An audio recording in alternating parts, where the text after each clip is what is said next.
Thank you for that question. It's a very good question, and also thank you for moderating this panel. I think that our biggest problem is that our laws have not kept up with the digital violence.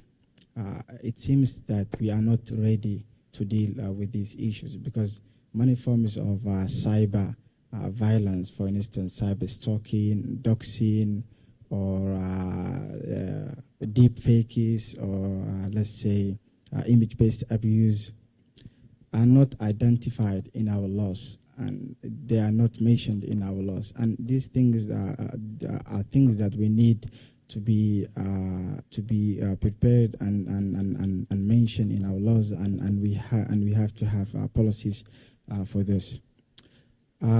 Another gap, I think, is that our institutions work in silos. They don't work together.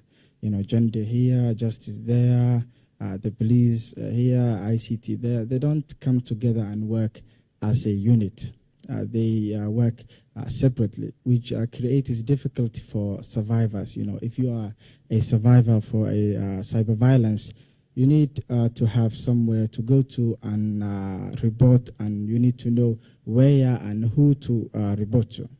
So if you don't know where and who to report to, it will put you in a very difficult situation.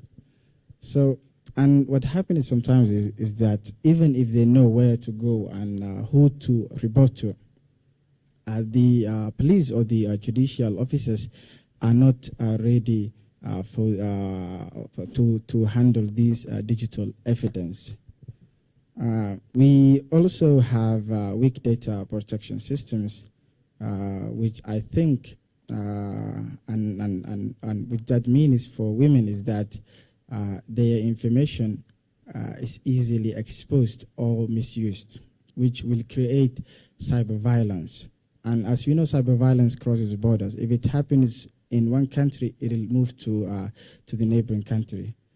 If it happens in Sudan, next day it will be Kenya, and the next day it will be Somalia.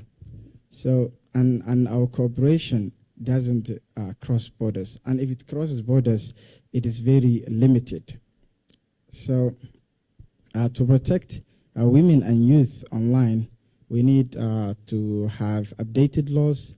We need to have trained, specialized officers who can better deal with these situations.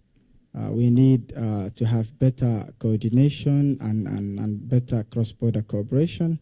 We also need to have partnerships with social media platforms, because